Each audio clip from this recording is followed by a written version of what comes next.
EVO.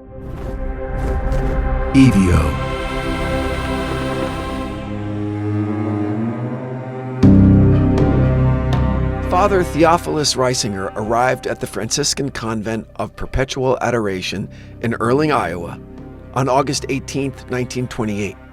Carrying more than just his leather traveling bag, he carried the accumulated weight of 40 years spent battling demons, the scars of exorcisms that had claimed other priests' sanity, and the grim knowledge that what awaited him in the convent's isolation wing was unlike anything he had faced before.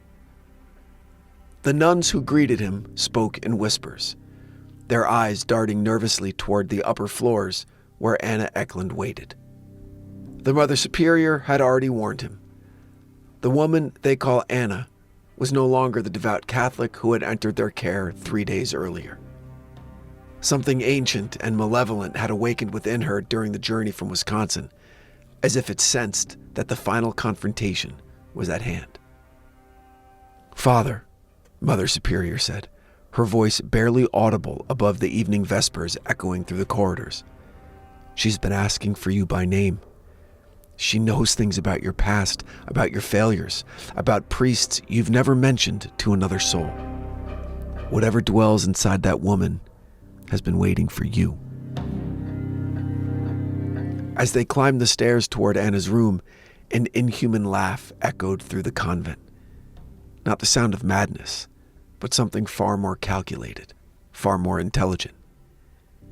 It was the laughter of something that had spent 105 years learning about human weakness, about faith's limitations, about the precise pressure points where even the most devoted believers could be broken. "Welcome to Earling, Theophilus. For a century I have been preparing for this moment. Let us see if your God is stronger than my patience."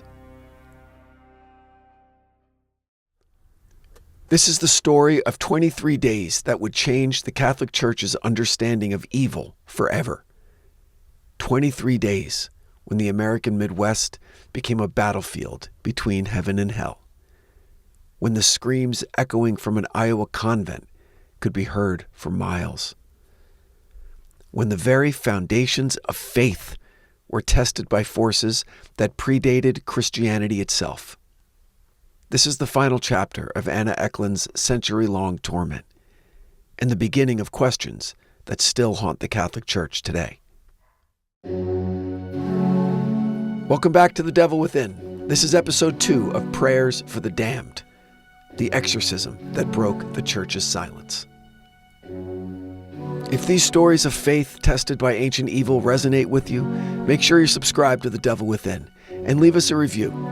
Your support helps others discover these investigations into the places where salvation and damnation wage their eternal war, where human souls become battlegrounds for forces beyond our understanding. Today, we witness the most documented exorcism in American history, a 23-day ordeal that would either save Anna Ecklund's soul or damn everyone who attempted to help her. This is the story of what happens when the Catholic Church's ultimate weapon against evil meets something that has had over a century to prepare for that battle. Chapter 4 of our story begins now. The Convent of Last Resort. Death is the privilege of human nature, and life without death were not life at all. One of my favorites, Gerard Manley Hopkins, he wrote those words during his own dark night of the soul, wrestling with doubt and despair in ways that would have resonated deeply with Anna Ecklund as she was brought to Earling, Iowa in August of 1928. At 69 years old, she had lived not one life, but dozens. Anna, the farmer's wife. Anna, the devout parishioner. Anna, the tormented vessel for entities that had claimed her since childhood. But Hopkins, as a poet, understood something about suffering that even the most experienced priests often missed. That sometimes death isn't an ending, but a privilege.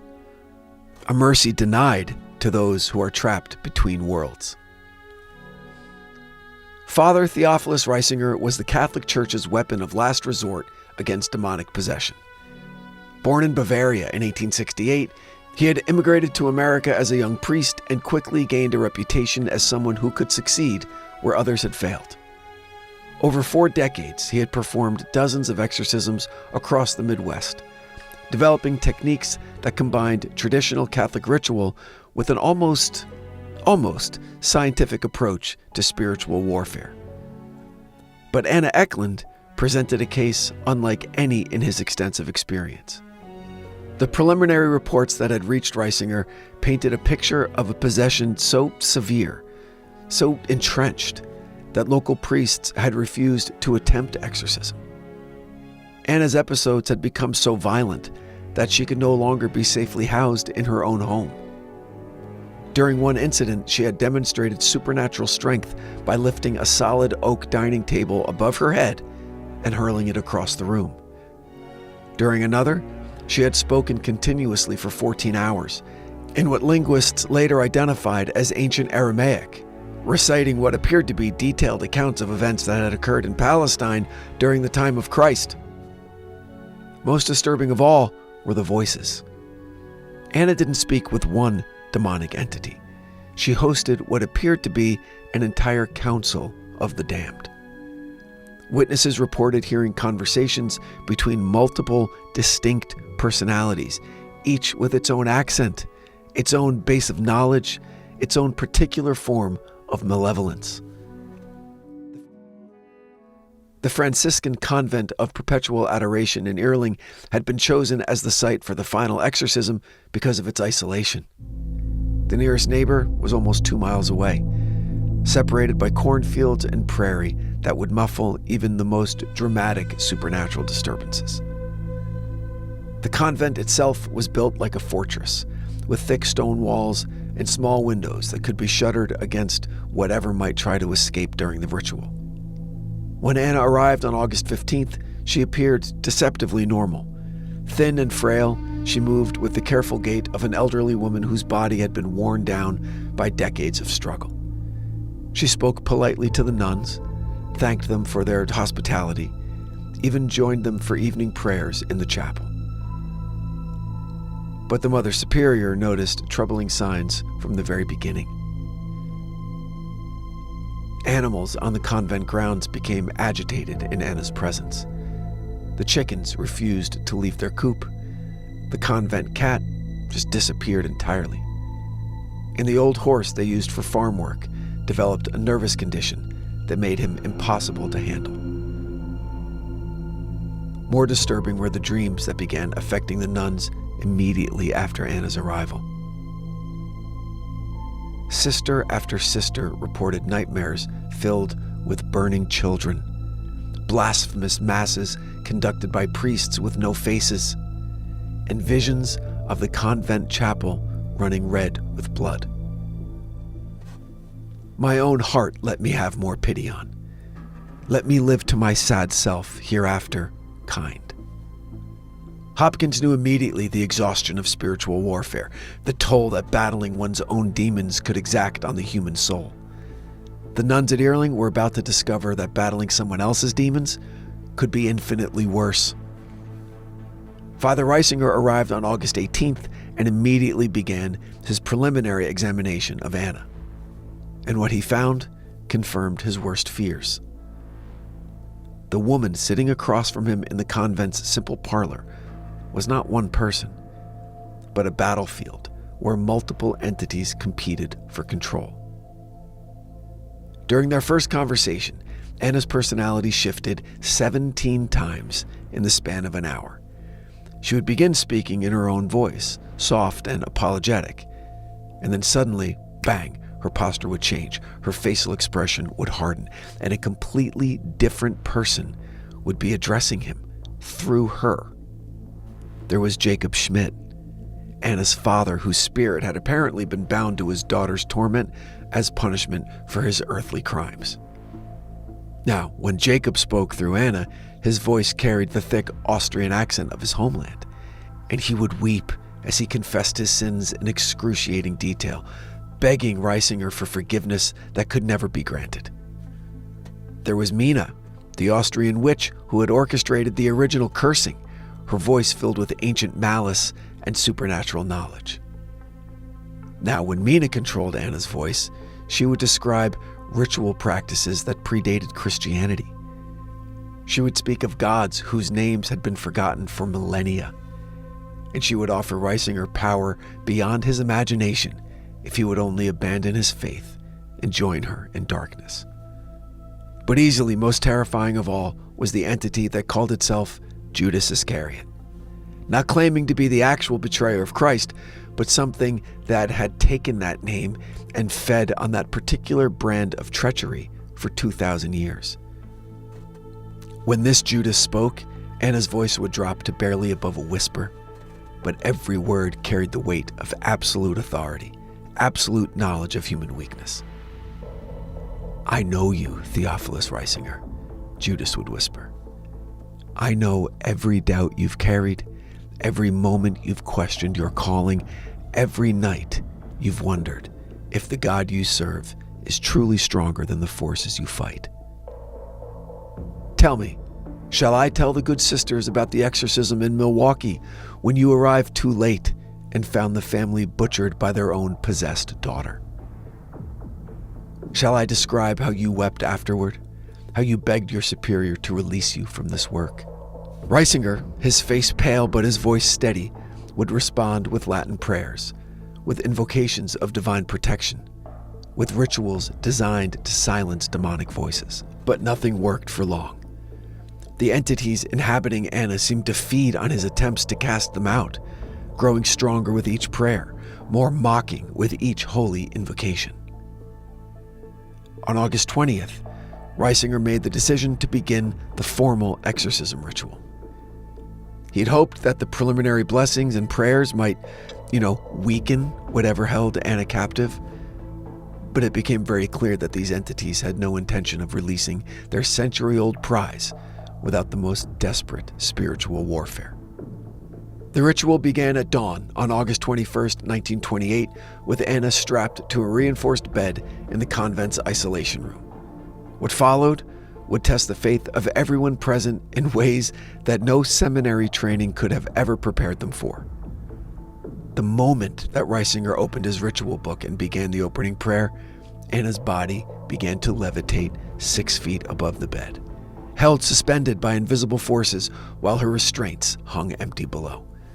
When he sprinkled holy water in her direction, each drop that touched her skin produced a hissing sound and the smell of burning sulfur. When he held up a crucifix, Anna's body contorted in ways that should have broken her spine, bending her backward until her head nearly touched her feet. But the physical manifestations were absolutely nothing compared to what emerged from Anna's mouth. For 14 hours straight, she spoke in languages that predated recorded history.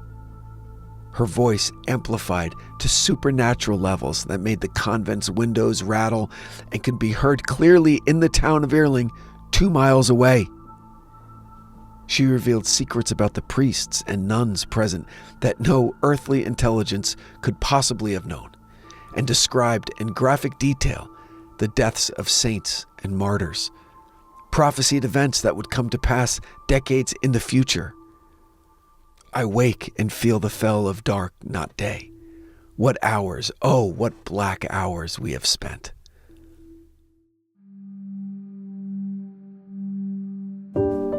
Hopkins would have understood the despair that settled over the convent as the first day of exorcism ended without success. Father Riesinger, his voice hoarse from 14 hours of continuous prayer, looked at the still levitating form of Anna Ecklund and realized that he was facing something far beyond his experience, far beyond perhaps any earthly power to contain. And the real battle was only just beginning. Chapter 5. The demons speak their names. No worst, there is none. Pitched past pitch of grief. More pangs will, schooled at 4 pangs, wilder ring. So Hopkins understood that some suffering exceeds the human capacity to endure it, that some pain becomes a teacher that schools us in even greater agony. By the 5th day of Anna Ecklund's exorcism, everyone at the convent had become unwilling students in a curriculum of torment that challenged their most fundamental beliefs about good, evil, and the nature of divine protection.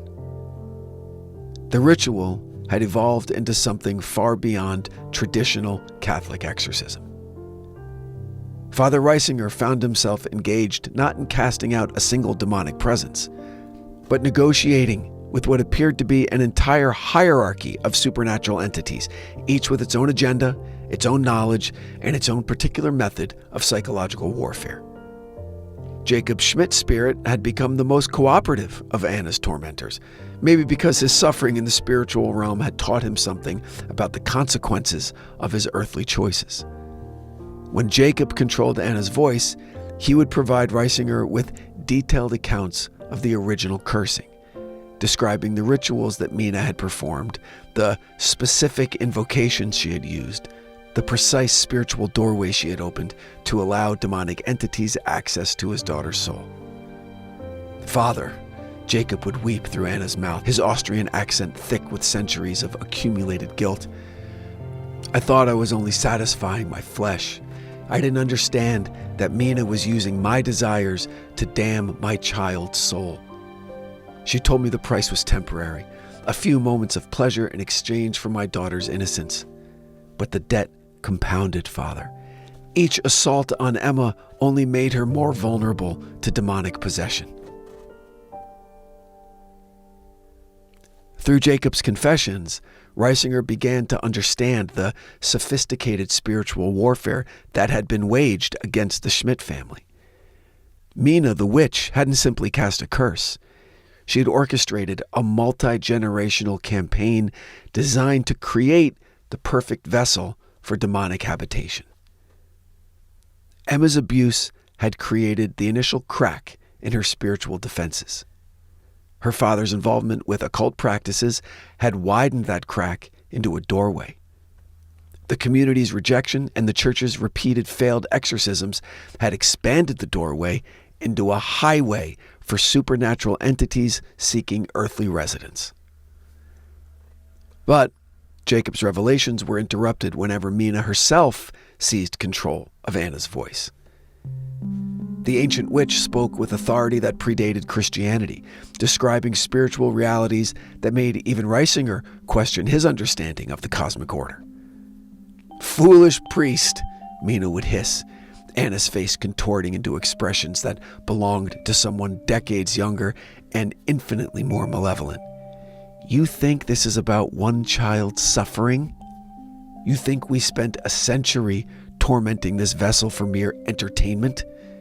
This woman is a doorway, Theophilus. Through her, we have been studying your kind, learning your weaknesses, preparing for what comes next." When pressed for details about this larger plan, Mina would laugh, a sound so filled with ancient malice that several nuns fainted upon hearing it. "Count the churches that stand empty because of what we learned from Emma Schmidt. Count the priests who lost their faith after witnessing our power through her voice.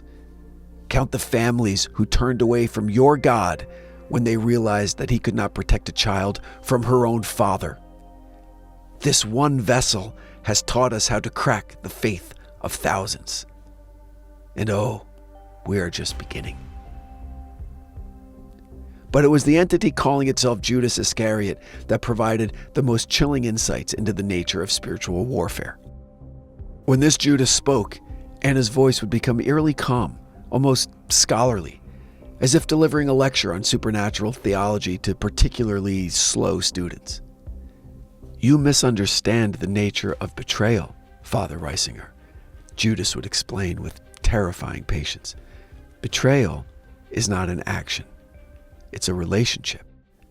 The one who betrays and the one who is betrayed are bound together more intimately than lovers, more permanently than family.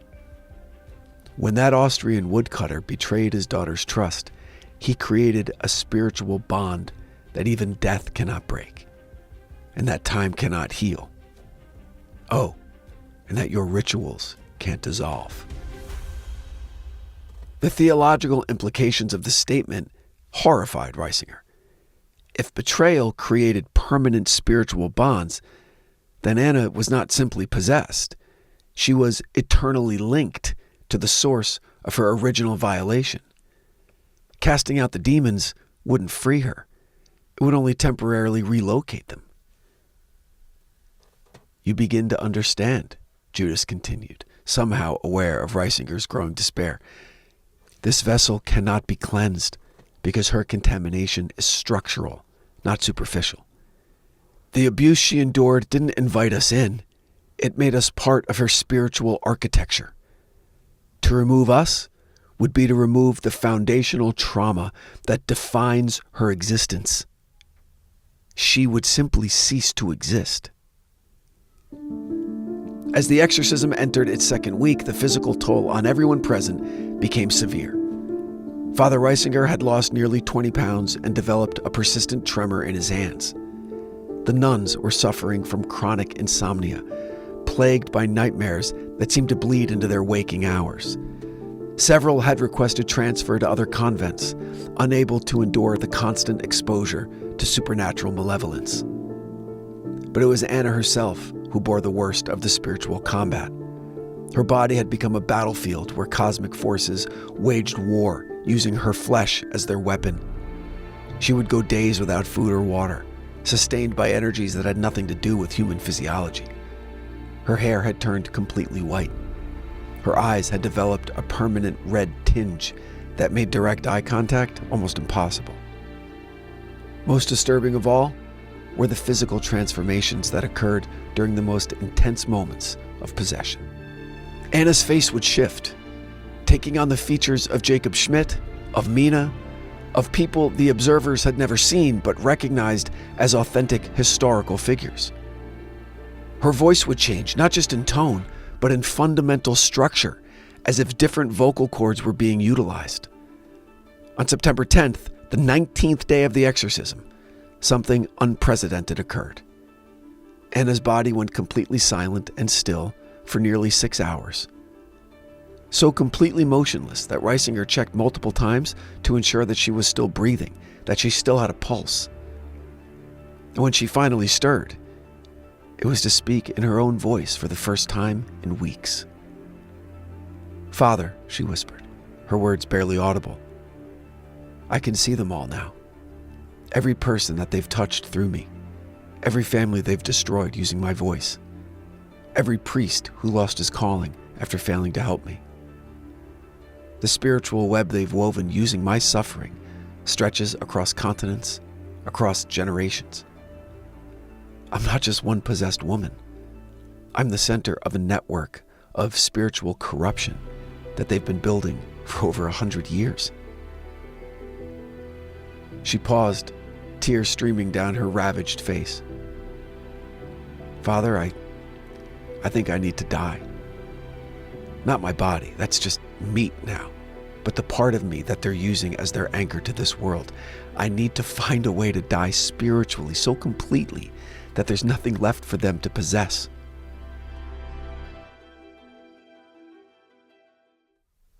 "Oh, the mind has mountains, cliffs of fall, frightful sheer, no man fathomed."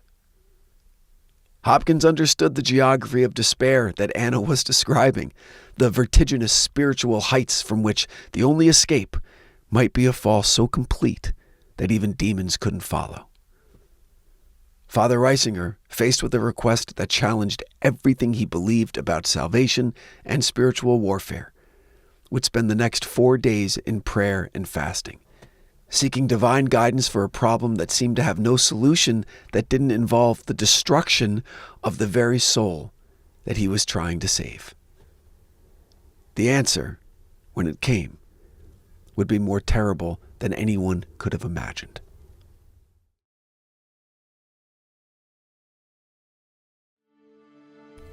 Chapter 6. The Price of Victory. That nature is a Herculean fire and of the comfort of the resurrection. Hopkins wrote these words in the final months of his own life, wrestling with the paradox that destruction and renewal were part of the same cosmic process, that sometimes resurrection could only come through complete and utter annihilation. Father Riesinger would discover the truth of this paradox during the final phase of Anna Ecklund's exorcism, when the choice became not between salvation and damnation, but between two different kinds of death. On September 15th, 1928, the 25th day since Anna's arriving at the convent, Riesinger made a decision that would haunt him for the rest of his life. After days of prayer and consultation with church authorities in Rome, he concluded that traditional exorcism wasn't just failing, it was actually strengthening the entities that held Anna captive. The demons had spent over a century learning to feed on ritual opposition, to draw power from the very prayers meant to banish them. Every invocation of divine names gave them opportunities to blaspheme. Every application of holy water or oil provided new chances to demonstrate their supernatural resistance. Every failed casting out proved their superiority to earthly spiritual authority. But Riesinger had one weapon that the entities hadn't anticipated. He would stop fighting them. The new approach was based on a radical theological premise that bordered on heresy. Instead of attempting to cast out the demons, Riesinger would invite them to reveal themselves completely, to manifest their full power without opposition, to demonstrate the absolute extent of their control over Anna's soul. The hope, if it could be called hope, was that in achieving total victory, the demons might finally exhaust themselves and release their grip on their century-long prize. "I'm going to let you win," Riesinger announced to the entities controlling Anna's voice. "I'm going to cease all resistance, all prayer, all ritual opposition. You may have this woman's soul completely and without contest. Prove to us the absolute nature of your power." The response was immediate and terrifying. Anna's body rose from the bed and remained suspended horizontally 8 feet above the ground for 14 continuous hours. Her voice, amplified beyond any natural capacity, could be heard clearly in town and in all the farmhouses across 3 counties. She spoke simultaneously in 17 different languages, her mouth producing multiple voices all at once in a supernatural cacophony that made listening impossible and ignoring even more impossible. But as the hours passed, something unexpected began to happen. These entities, given complete freedom to demonstrate their power, began to reveal not just their strength, but their fundamental limitations. Jacob Schmidt's spirit, finally able to confess his sins without ritual interruption, spoke for hours about the specific mechanics of his daughter's cursing. And in doing so, he inadvertently revealed the precise spiritual laws that governed demonic possession. Laws that included built-in limitations and expiration conditions that the entities had been careful to conceal during a century of torment. Mina, encouraged to display her full supernatural knowledge, began reciting incantations that were so ancient and so powerful that they actually began to unravel the very binding spells that she used to attach the demons to Anna's soul. Her boastful demonstration of occult mastery became an inadvertent tutorial in how to reverse her own work. And most significantly, the entity calling itself Judas Iscariot made a crucial mistake. In revealing the full extent of the spiritual network built using Anna as an anchor point, Judas provided Riesinger with the exact information needed to identify and sever those connections. Like a master criminal explaining his methodology to prove his superiority, Judas gave away the very knowledge needed to dismantle his century-long plan. And so, on September 18th, after 3 days of uncontested demonic revelation, Riesinger finally understood what needed to be done. The entities, they couldn't be cast out because they had become part of Anna's spiritual structure, but they could be starved out by severing their connection to the spiritual network that they had built through her suffering. Using information provided by the demons themselves, Riesinger began a new kind of ritual. Not an exorcism, but a spiritual isolation procedure designed to cut Anna's soul free from the web of corruption that connected her to thousands of other victims across the globe. Flesh fade and mortal trash fall to the residuary worm. World's wildfire leave but ash. Hopkins understood that some purification required the complete burning away of everything that had been contaminated, leaving only whatever could survive total spiritual fire. The final phase of Anna's exorcism began at dawn on December 23, 1928, exactly 105 years and 11 months after the first possession in St. Georgian. For 6 hours, Riesinger performed rituals designed not to cast out demons, but to disconnect Anna's soul from every spiritual link that had been forged through her trauma. The process was excruciating for everyone involved. As each connection was severed, Anna experienced the accumulated pain of every person who had been spiritually damaged through her possessed interactions. She relived every failed exorcism, every family destroyed, every priest who had lost his faith after encountering the entities that spoke through her voice. But she also experienced something unprecedented: the gradual return of spiritual autonomy that she had not felt since childhood. At 3:17 p.m. on December 23, 1928, Anna Ecklund spoke in her own voice for the first time in over a century. "Father," she whispered, her words barely audible. "I can't hear him anymore. The voices are gone. But Father, I think I'm dying. Not my body, but the part of me that they were using. I can feel myself becoming smaller and quieter, more empty. Is that what freedom feels like? Like disappearing?" Anna lived for 12 more years after the exorcism, but she was never again the person she had been before or during her possession. The woman who emerged from the convent was spiritually translucent, existing in a state between full humanity and something approaching sainthood. She spoke rarely, she prayed constantly, and demonstrated an almost supernatural ability to comfort others who suffered from spiritual torment.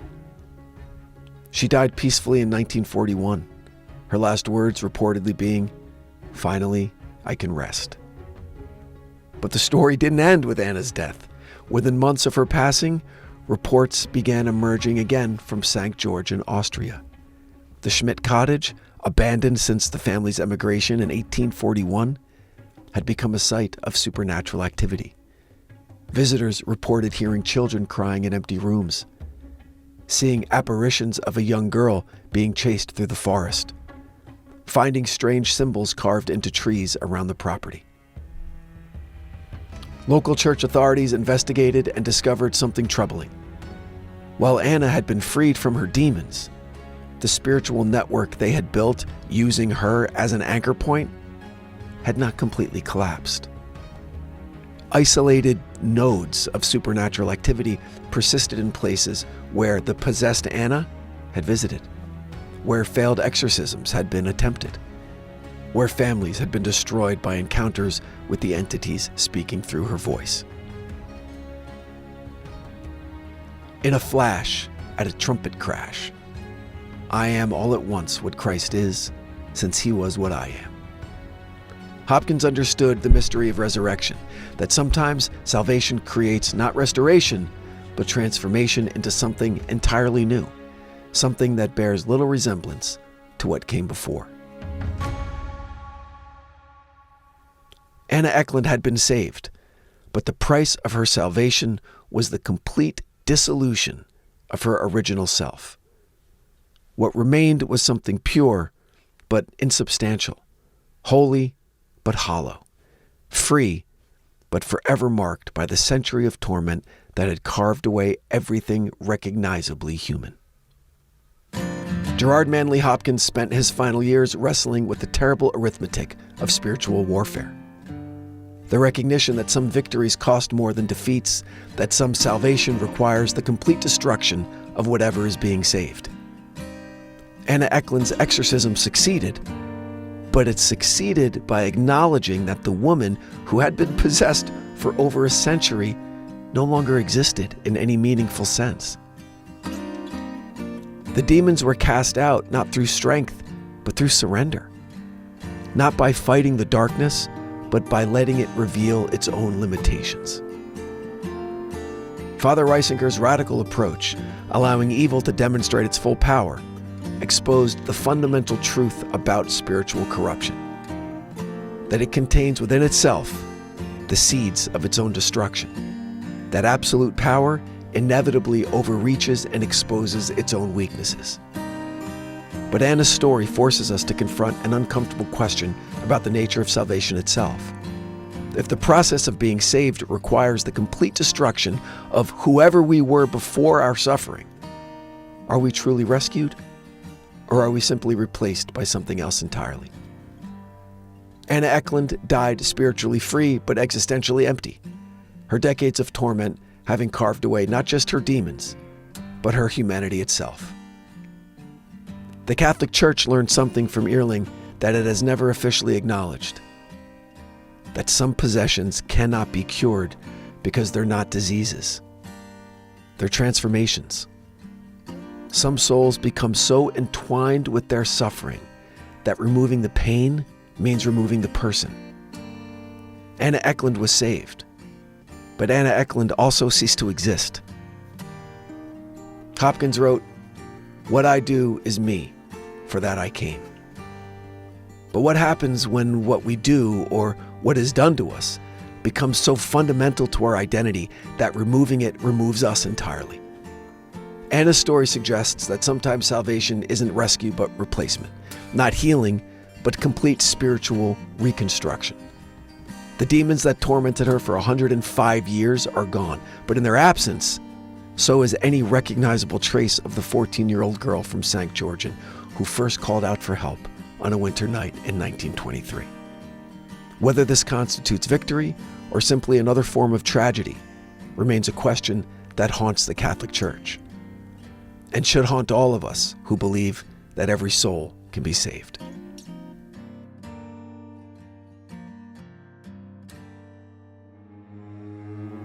Next time on The Devil Within, we journey to the remote mountains of Romania, where a medieval monastery holds records of exorcisms that predate Christianity itself, and where modern investigators have discovered evidence that some spiritual battles aren't between good and evil, but between competing forms of darkness so ancient that they make our current understanding of demonology seem like children's games. Until then, remember, in the space between salvation and destruction, between healing and replacement, between who we were and who we become, lies the true battlefield where the human soul either finds its freedom or loses itself entirely. The Devil Within is an EVO production, recorded live at Bel Air Studios in Los Angeles, California. For The Devil Within, I'm your writer and host, Brandon Morgan.